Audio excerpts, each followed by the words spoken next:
Thank you for joining us today on Business and Life Insights. Today, I have the pleasure of introducing you to Jesse P Gilmore. He is the agency transformation guy.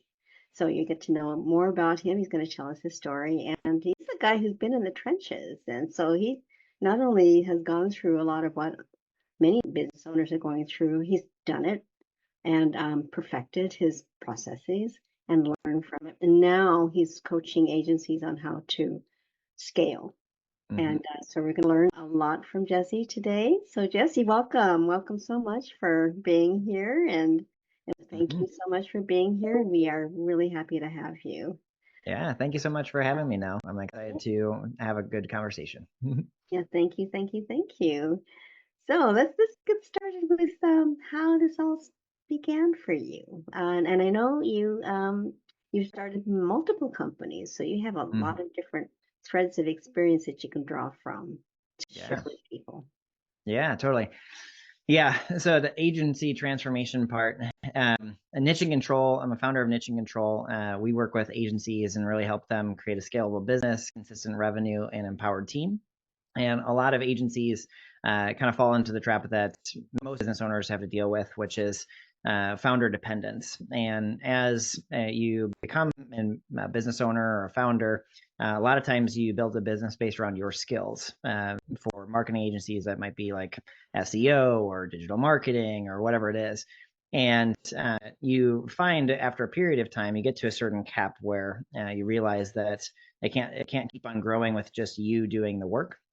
And so a big part of what we do is we just help them kind of like basically duplicate themselves within their business through or operational systems, training systems, and then even marketing systems to get them to basically become that CEO. Mhm. Now, it's the fourth business, and the first three did not end up as well as this one because I had to learn the hard way of the importance of things like systems, processes, how to train people, and so forth. And my first businesses were very similar to that. We're very founder dependent. Mhm. And as the businesses started becoming very successful or popular, it just kept on increasing my hours. And I think that most people that are listening to this, if you're a business owner or you're either just starting off in entrepreneurship or you've been around the block for a while, you know that entrepreneurship, kind of like the dream of entrepreneurs, is to create more freedom, right? Mhm. And when you don't have a business that is set up correctly or structured, or you know how to build it correctly, it'll end up taking away that freedom. And so I think that I kind of went on a mission a few years ago to take everything that I learned and basically apply it. So anyway, that's a little bit of the background Yeah, so the far. background there. Well, it sounds really rich. And this is the fourth time, so um, the fourth time is the lucky charm for you. Yeah. And so, as you were evolving through all of your entrepreneurial ventures, Hmm. that probably at every stage you had some aha moment that Hmm.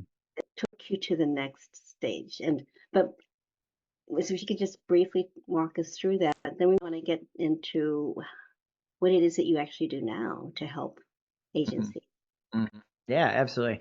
I think every business had an aha moment or some type of even a pivot, even in the dissolution of the first business based around just me shutting it down because it was running me as opposed to me running the business. That aha moment was that I set it up different. I would do something different. I didn't Mhm. know exactly that it was processes and systems and that evolution. And I started another business which is based around a passion project. So if you think about most people when they think about entrepreneurship, there's like a whole motto based around follow your passion and it's going to work. Mhm. For me it was fine art photography, and I used to travel internationally a lot, so I take a lot of pictures and I had set up a way of purchasing photos online. Mhm. The problem was is that the fulfillment piece of that purchase to execution wasn't really systemized, and it was all based around me. So I just created a whole nother issue or a whole nother monster. I'm like, I didn't figure it out. Oh boy. And then the third one was a nonprofit organization. And actually, as I was doing that, I was another version of kind of like following my passion.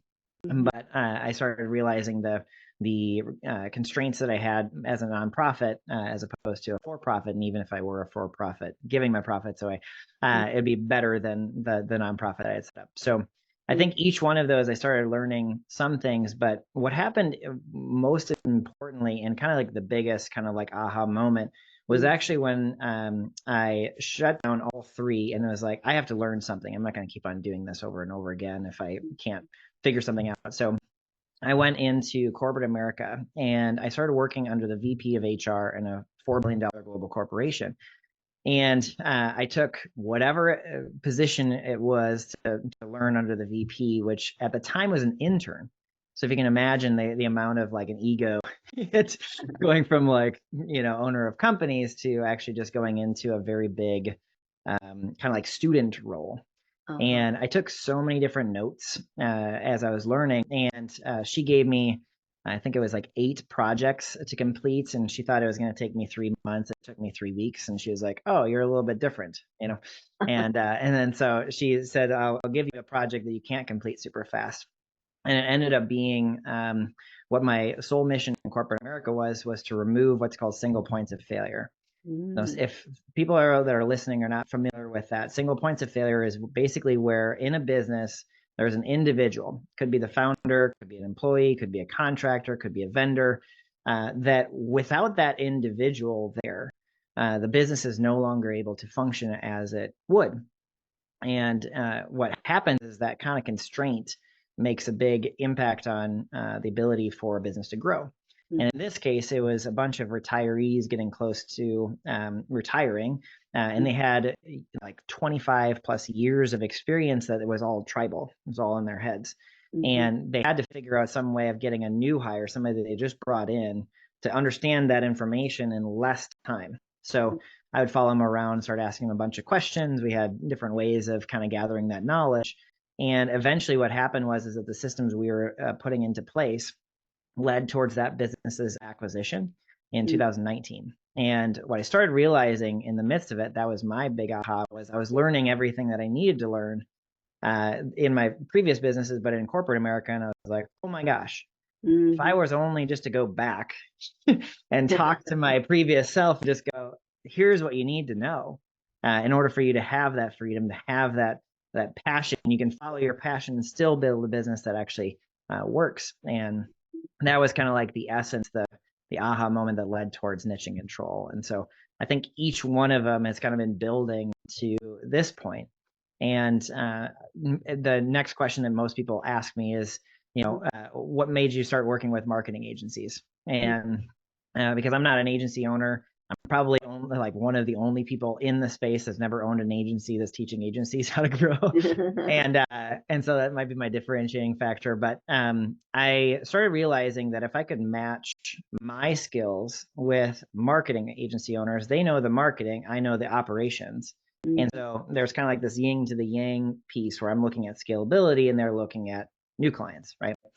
And in the beginning, I didn't know anything about marketing in the way that marketing agencies do, but working within the operations, I started learning different things that work really well. And everybody's basically testing out what is working in the market right now. So it gave me that kind of that thing. So one of my first clients was a digital marketing agency. Warren took him from 15,000 per month to 100,000 in 9 months. And I was like, oh, I'm onto something.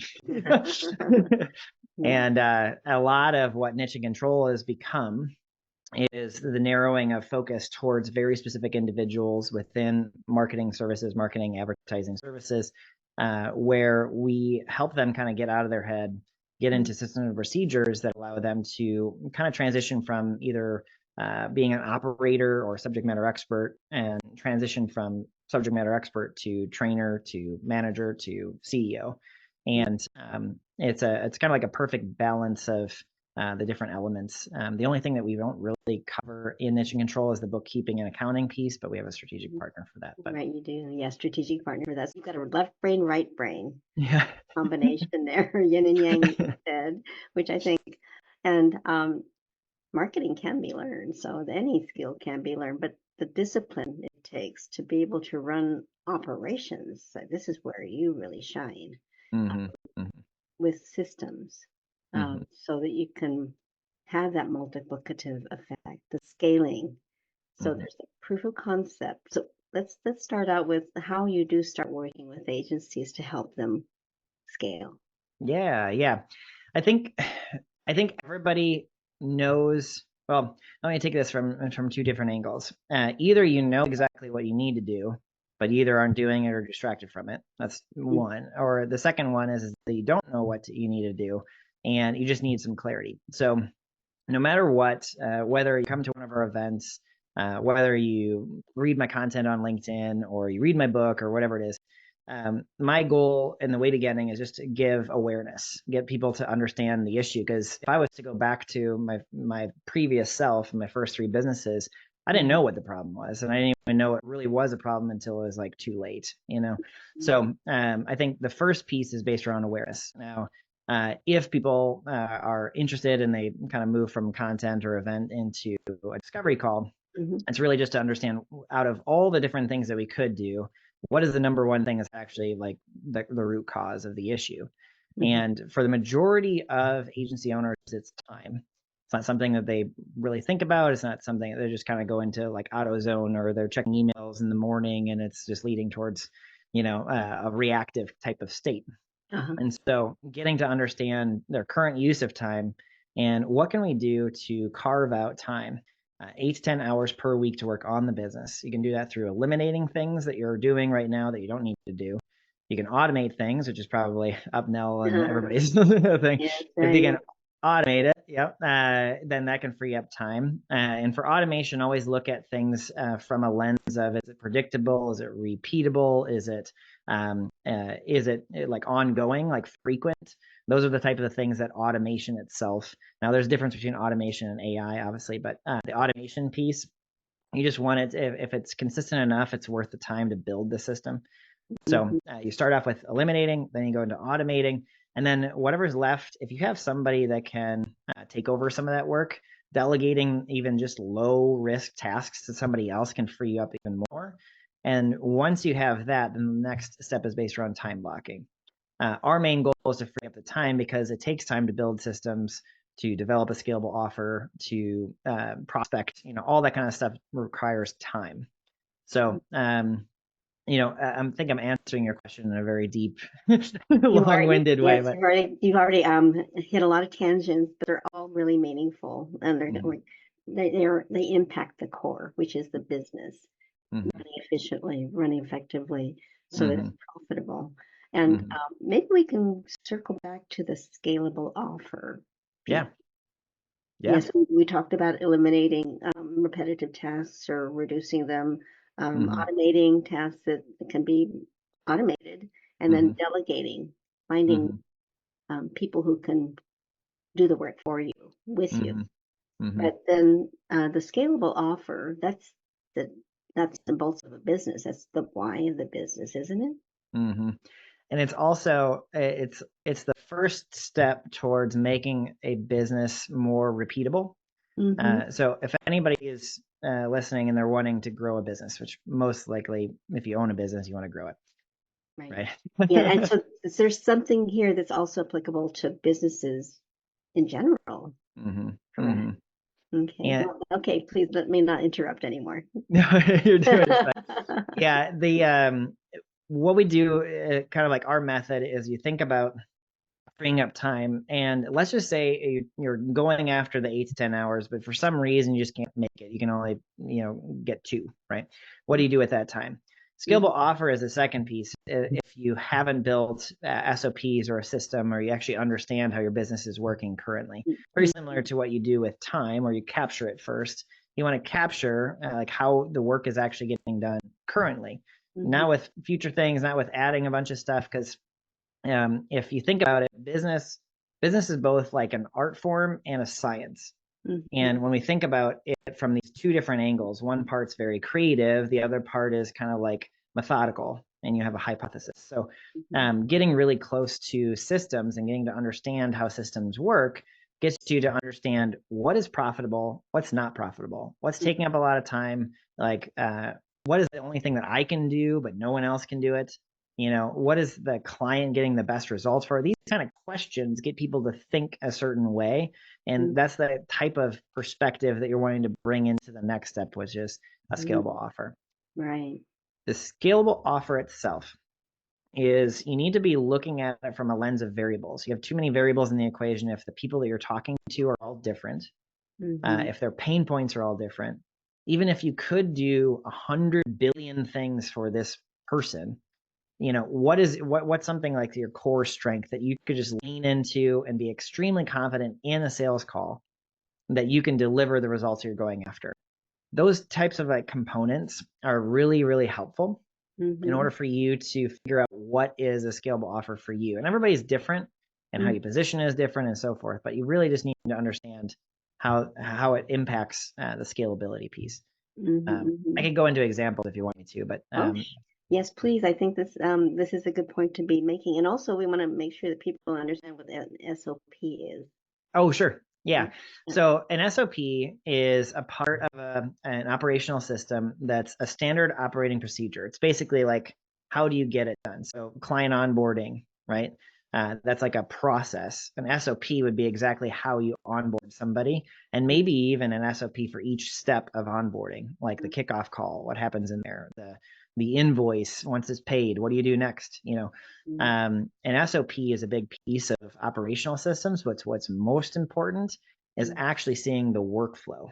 Now, workflow is a visual representation of the process, and getting to understand how a process is done from a workflow, you can rearrange things, which is called sequencing. If you rearrange things in the right order, you can actually get things done faster, which is called streamlining. You don't have to memorize all these terms. It's just like when we talk about like streamlining a business or streamlining client fulfillment or onboarding, it's basically just making things flow a lot easier. Does that make sense? Yes, it makes sense. So the components are even a checklist, a step-by-step checklist, and then watching the flow to see if there are any duplications or roadblocks, bottlenecks, single points of failure during the process. You lay it out the way you've described, those things become more obvious. I would think. Yeah. One of my corporate, this reminds me of one of my corporate mentors, Judy. She had said, she was like, if you can't take an 11 by 17 piece of paper and write out your process from beginning to end, trigger event, closing event, everything that happens in between, and when it doesn't go according to plan, what do you do? She's like, you don't know your process well enough. And that is one of the things that stuck with me for like ever. It still sticks with me, obviously. And I think if someone's trying to figure out how do I even get started, because I know that the conversation is eventually going to get into AI, and I'm saying, hold on, just make sure you actually know what you're doing before you get in there. Otherwise, it's like too many variables. But when it comes to understanding your process, if you're already in business, like the majority of my marketing agency clients, you already are getting things done. Capture it. What happens first, second, third, fourth, fifth, right? And if things don't go according to plan, what do you do? The easiest way to do that is like unbelievably low fidelity, where you can just take post-it notes and you just write down the different tasks that are all in there, get them all out, then put it onto a whiteboard, and then have one being your starting event, one being your ending event, and then just draw lines that connect each one of those. Anything that's like a decision, you just you flip it like this, and like, does it go here? Did the invoice paid? Yes, no, right? That's basically like a workflow. It's the fastest way of being able to do that. You could take a picture and make it into ChatGPT, make you a flow chart. What a nice tip. Yeah. Oh, that's really cool. So, and then also there's another component about having knowledge of your steps, your workflow, your process, and that is you can explain it to somebody else. So, and it can be trained, taught, and delegated. Yes. That's one of the goals of understanding the process. Yeah. When you think about operational systems, they're like how the business gets work done. That's a foundation for training systems. So training systems is taking those SOPs and then contextualizing it and making it more specific to that certain person. So, but without SOPs, without operational systems, without some type of structure, it's really, really, really hard to train somebody without job shadowing. Now, Mm. job shadowing is beneficial, but it's beneficial if there's a structure to it. Mm-hmm, And I think that one of the best things that you can do as a business owner is build those operational systems. If you're a solopreneur and you're listening to this, mm-hmm, instead of going to run to hire somebody, build the systems first and work within the system. You'll mm-hmm, refine it, you'll get close to it, you'll make it better, and you'll really set it up to where eventually when you're thinking about hiring somebody, they're actually being hired and being brought into something, right? They're being brought into something where you can pull different documents, you can pull different assets that basically do the training for you. mm-hmm, And one of the things that we did with Warren, which was really, really impactful for his scalability, was once we built the operational systems, and he in his video he talked a lot about repackaging services, repackaging. He like said it numerous times, right. and that's why he 4x'd in like 6 months and then 6x'd within the 9 months. Mm-hmm, And it was all based around this repackage, and then all of a sudden it made it so much easier to train people. mm-hmm, And our main goal was to shorten the amount of time it takes for a new hire to become independent. So if you think about it, digital marketing and specifically ads there's like a high risk if it's done wrong. You know, you're using other people's money and so forth. And so mm-hmm, getting the account manager, mm-hmm, which in the way beginning for him was like 9 months of job shadowing of him to independence, we were like, we have to bring that down.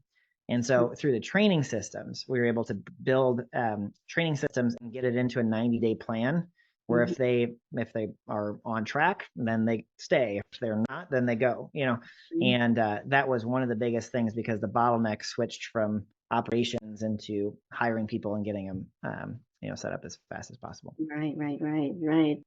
Wow. So there's a lot there. Mm-hmm. A lot of testing and figuring out what works and what you want to replicate and duplicate, but Mm-hmm. also continuously monitor and test. But so before you scale, you Mm-hmm. want to have an organization that's humming Mm-hmm. consistently and the quality is there. So when we talked the last time, there are 5 stair steps that we that help a business understand how to scale. The first one is to measure, right, or create systems. Can you walk us through the 5 steps, Yeah, yeah. which leads What's to the consistency?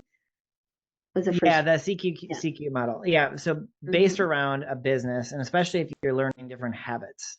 So if you're mm-hmm, building systems or you're carving out the time and so forth, what's most important is to create consistency. Just do it. And in mm-hmm, the way beginning, you're gonna suck.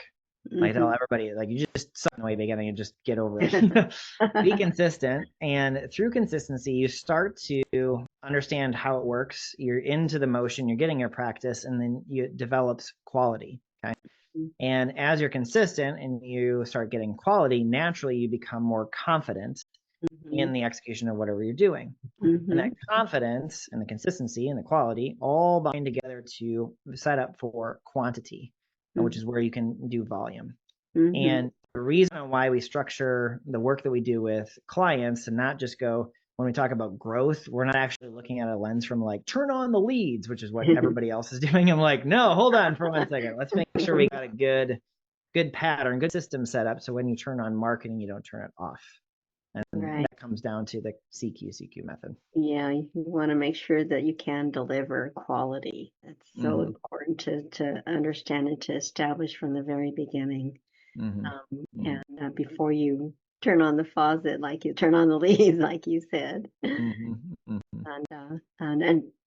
And in order to be able to even increase the flow, that scalability, confidence in your scalability has to be there, knowing that you Mm-hmm. can service all of the new clients Mm-hmm. Mm-hmm.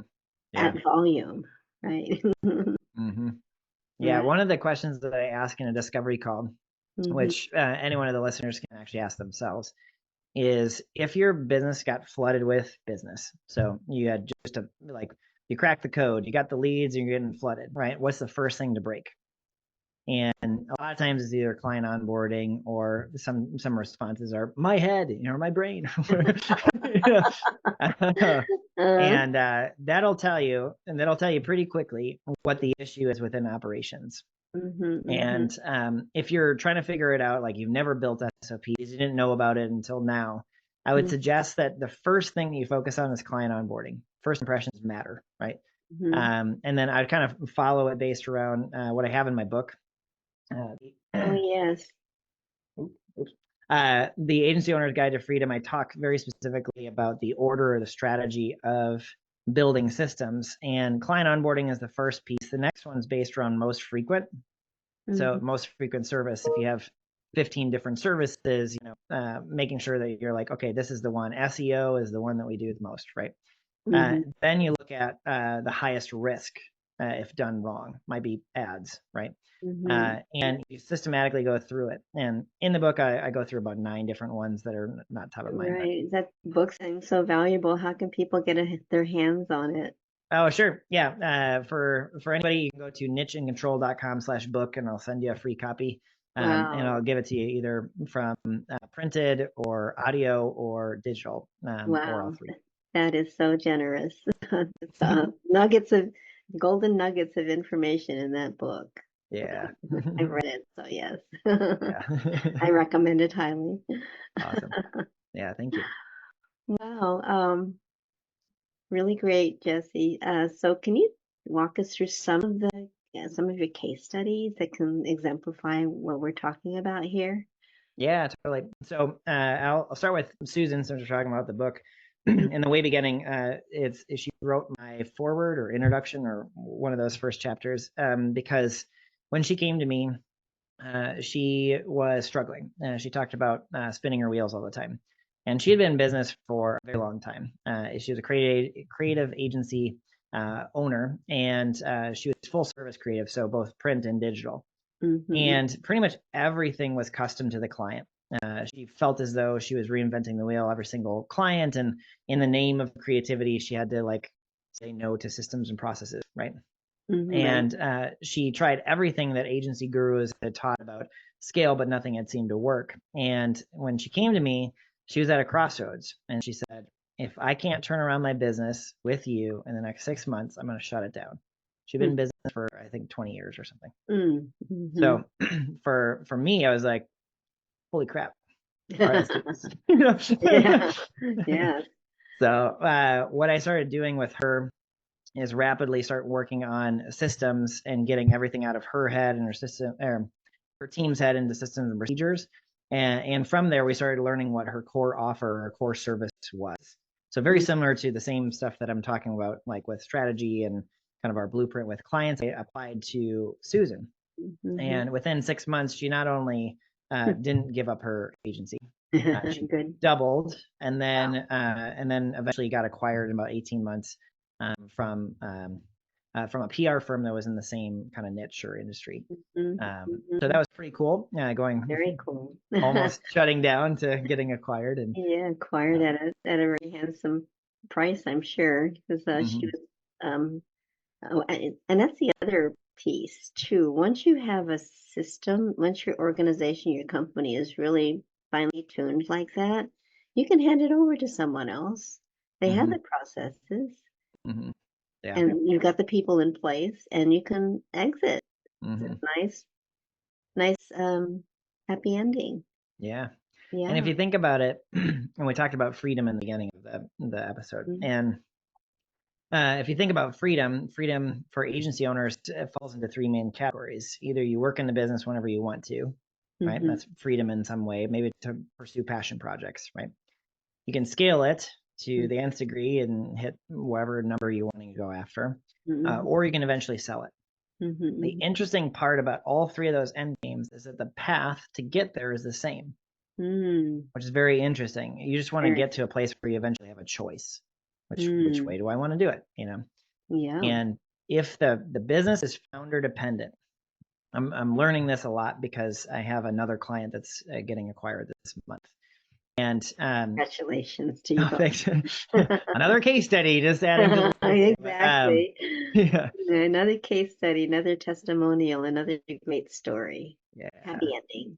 yeah, Oh, okay. Go yeah. ahead. It's the founder. Yeah, it's that founder dependence piece. And with removing founder dependence, through the removal of single points of failure and everything else we talked about, using a strategy we just talked about a second ago, what naturally happens is that when you remove the founder dependence, it becomes more valuable as a business, because the business can no longer, or is not held back by the founder, right? And one of the things that we did right before Susan got acquired was we had her COO basically come in and run the whole entire system without her, so she could just focus on creative work. And so we were testing the system even before there was an acquisition talk.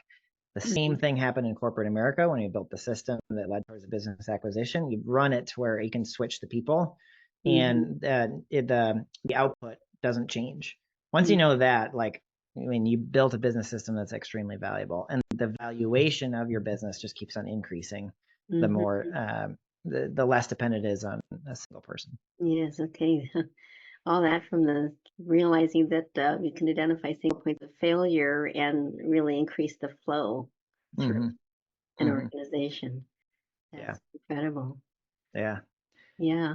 Any other stories you'd like to Yeah, tell? I have about Yeah, 16. sure, you've got plenty. These are all success stories. Why not? Everybody that's rushing to nicheincontrol.com/book is finding all the case studies actually on nicheincontrol.com. But anyway, yeah, I think one that's really interesting based around freedom, if we want to keep on running with that, not based around the acquisition. Some people don't want to get acquired, and some people don't even think about that as an end game.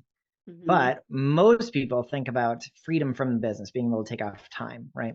And I'm going to cover it from two case studies. One is Jade. Jade was pregnant. She was leading towards going on maternity leave, and she was worried that she didn't have enough systems in place and empowerment of the team to be able to take off time for maternity leave, right? For any moms that are pregnant or have dealt with that, that are listening, most likely that resonates. And the conversation I had with her, she was like, I basically have this impending deadline, and I really want to make sure that I got these systems in place. So followed the same exact process, same strategy that I just talked about with Susan, but did it with Jade. And within 3 months, she built enough systems in place, started closing deals leading up to maternity, let the whole team take over it. She took 8 weeks off, came back, and she had record-breaking sales. And in Q1 of this year, so at the time of this recording, this is 2024, when she came back from maternity leave, she closed higher ticket deals and more in that one quarter than she did all last year. What a great story. Very encouraging. Systems work. Yeah. I mean, I could keep on going, but yeah. Yeah. I think one thing that's evolved, and it probably is for people that are more geared towards, like, when are you going to talk about AI? Like, I understand the systems, I understand it, but I think that there's kind of layers, and if people kind of understand how each piece kind of works together, I think it's important. I hope, Nell, is it okay if I go on like a random tangent for a second? Yes, go. Okay. So for anybody that's listening and going, okay, I'm building the systems, I get it, I have to have that foundational component before I do things like automation. AI, where AI fits in this whole realm, is when you have a structure and you have a process, it's to cut out all of that non-value added time. So for an example, the building of SOPs, sometimes people think that they have to sit in front of a document and go, what was the next step? And then they're trying to type it, and it's just like waste, right? So for an example, in our, for marketing agency owners, I want to remove as much of that non-value added time as possible, yet having them build a bunch of SOPs. And so I built a GPT with hopefully people that are watching know what that is, but it's like a custom GPT, very specific for a certain prompt or certain type of service. And so for that, I took all of my SOP kind of like instructions, brought it into this GPT, and now it can the clients can be able to give it information, whether through a Loom video, through text, through like previous examples of SOPs, and bring it in there, and it'll write the whole thing for them. And so what I'm doing is I'm finding all of those non-value added times when it takes to build a company. And I'm just building AI to cut out all that non-value added time. Does that make sense? And so, but it wouldn't work. Like what I'm talking about wouldn't work unless I knew the SOP, checklist criteria and all that kind of stuff ahead of Mhm. time. And that's where AI kind of just makes things go a little bit quicker. Yeah, quicker and maybe a little bit more organized and eliminating any duplications or Mm-hmm. necessary steps. Mm-hmm. Yeah, Yeah. that's cool. So you have that you offer to your agencies as for a fee? Yeah, no, actually, it's part of the mastermind that we have contains way more than I'll ever probably ever say publicly. There's like so Wow, much packed into this thing, what a but wealth, what a wealth of information you were. You're a gold mine, Jesse. well, if you think about how I built it, and for anybody that's trying to build like a business like long term, which I Mm-hmm. hope everybody that's listening is, you have to look at it from a lens of the science piece. Mm-hmm. There's an art to it, but really it's the science, and it's the idea that your business is basically you're testing hypotheses all the time. And Right. if you minimize the amount of variables in an equation, it's a lot easier for you to come to a better conclusion, right? Right. And when you're trying to change something within the business, something like messaging, offer, ideal client, that kind of stuff, it's those are the big variables in Mm-hmm. an equation, right? Right. And it's a lot better to be able to narrow down based on what you've done so far. So that's the reason why we don't work with first time agencies that are like in the first year or so, Mm-hmm. because I want them to go through a proof of concept so they actually understand what are we doubling down on and what are we applying systems to and so forth. Mm-hmm. But I think I was just about to go on a random tangent and I forgot where I was going. Oh, before you do anything with AI, you wanted to make sure, I think, that people understood their processes and had those proven that they were not in proof of concept stage. Yes, yes. The proof of concept. So proof of concept stage is where you basically bring something to the market. You get enough feedback in it that it kind of gets refined. Mm-hmm. So your offer, for an example, to a very specific target market, being able to test it as much as you possibly can helps you refine it. What I did with the program and how I built it when I didn't know an agency or I wasn't an agency owner myself is I had to keep on reverse engineering what was working and then getting rid of what wasn't. I just did that over and over and over again for 5.5 years. And I started looking at it from a lens of, I'm testing a hypothesis Mm-hmm. with a client or in the market or whatever, and I'm going to come back with data. I'm going to learn if it's working, if it's not, and just being systematic with that approach. We started doing it with one-on-one clients on a weekly basis. Mm-hmm. So we were looking back on what's working, what's not working, what to improve, what do we continue, what do we get rid of. Mm-hmm. And we started doing that on a weekly basis. Then we did it on a monthly basis. Then we did it on a quarterly basis. Then we did it on a yearly basis. We did it Mm-hmm. with one-on-one clients, and then we started getting a fractal pattern where it was just working Mm-hmm. because we got rid of the stuff that wasn't very Mm-hmm. similar to systems and non-value at a time, right? Right. And once we started doing that, then we started applying pressure to it using going out of one-on-one and getting into a mastermind, a group model. Could Mm-hmm. we actually get the same results with group as we did with one-on-one? It took Nice. us a while until AI. Yeah. And once AI happened, it made it so much easier for me to take everything that was in my head that I would do in a one-on-one and just start building assets, building GPTs, building different Mm-hmm. ways of making it to where people can get to that result Mm-hmm. in less time.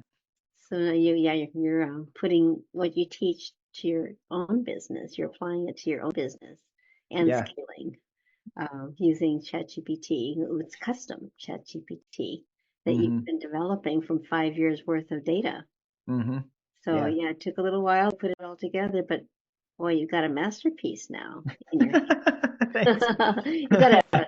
You got a Ferrari Yeah. of a business Yeah. that's humming and so fine tuned. That's really inspiring, Jesse. And Thank you. so, and I know the message here is that you have this mindset and you've been able to learn at every step of the way of your own professional journey. And Mm-hmm. here you are now, you're reaping the benefits Mm-hmm. of it. And timing couldn't be more perfect. AI is a tool that you can definitely leverage and Mm-hmm. make things better for your business, but also for your clients Mm-hmm. and your mastermind. Mm-hmm. So, can you talk a little bit more about your mastermind? Yeah, totally. So a typical mastermind is a little different. We use that term, but we're using a hybrid of all different types of models to get the best from them. So if you think about like a course, a do-it-yourself type of model, that's really based around just like, here's a bunch of content, you follow these things, and then you accomplish it. The problem with the DIY model is that it's very sequential, but not everybody is based around a sequence. What if it doesn't work the same way as the course, right? But what we did was we took that and we go, okay, it would be really cool to not have clients or mastermind members be held back by knowledge. We want to just give it to them right from the get-go. So we don't do drip of campaigns or do any of that crap. We just give them all the training. So you have access to the training right from the get-go. The other piece was based around the need for like one-on-ones. What was the value from a one-on-one? Now, the value from a one-on-one is that people come with a problem. They have some type of issue and they're going, okay, I don't know if it's in the course or not in the course. I just have this issue that I need solved. And so what we did was we started bringing that in, and the structure of what's called a collaboration call. Collaboration call is basically, we have two-hour collaboration calls available to our members each week. It does not mean they make it for all 4 hours, and actually the majority of people don't make it for all the 4 hours. However, what they do is they start building it into their calendar for at least one of those sessions that they're going to show up. And they'll show up and they'll have some type of issue or intention of the call. So I'll start off by going, hey, what's your intention for the call? And people are saying, hey, I'm trying to close this deal, or I have this issue, or how to respond to a client that's pissed, or whatever the thing is. And we systematically work through that. So the collaboration calls are basically the collective version of a one-on-one. But the cool thing is that now everybody's contributing. So it's not just like Jesse is the guru. It's more like the members are all being a part of this thing. And I could talk about more stories with that. But if you think about it, we got the training aspect, then we got the collaboration call aspect. Right. Then we also have a community. So very similar to like a Facebook group, but it's in school, where people can write messages to each other and get feedback on landing pages or whatever they need. They can also open up to referral partnerships or accountability partners or different ways of interacting as a group outside of the collaboration call. In addition to all of that, then some people just don't want to be public. They want to be private. So they have access to me via the chat, and I'll do asynchronous coaching. So I'll send Loom videos back and forth. And so if they have a very specific problem, then they ask me within 24 to 48 business hours. I don't work on weekends. They'll send me a message and I'll respond back. So that's kind of the structure of the mastermind. So just as a recap, access to trainings, pretty much everything that I've been talking about is captured. Access to the GPTs and the bonuses and all that other stuff. Access to two-hour collaboration calls available to them each week, where they get questions answered and coaching. If they can't make it to those sessions, they send me a message. They get asynchronous coaching, and then we have that community where people are interacting with each other. Right, interacting and learning. So you've got a learning community, continuously learning community where they're sharing, and you don't have to be at every single meeting. Yeah, people who contribute. So you're replacing yourself. Yeah. In a way. So actually, or you've got a bigger organization that you're orchestrating. And wow. So what's in your future, Jesse? Yeah. What's interesting is that if you would ask me that same question about a year ago, I'd be like, I would write a book and I'd do a podcast. And the interesting thing is I did both of those already. I wrote a book and I had like 200 and some episodes on my podcast. But yeah, I think going forward, we're really focused around events. We want to be able to, first off, there's a lot of people that are skeptical, which they should be, of people offering different programs, especially for agency owners who get hit with a million marketing messages a day, right? And so what we want to do, and what we have been doing for the last few years, but we're going to go deeper into it, is monthly events. Very specifically, instead of like a 1 hour monthly event, which is all based around one big pitch, which I'm not doing anymore, it's a 2-day masterclass. And we're going to start taking different topics that people have issues with. The next one's going to be a scalable offer, which is going to be at the end of October, which probably by the time that this releases, but and then we'll have another one at the end of November. Yeah, well, I'll share it on LinkedIn. Just do let us know so we can share. And even though this is going to be broadcast after your event. Yeah. Yeah, we'll make sure that people learn about it. Yeah, totally.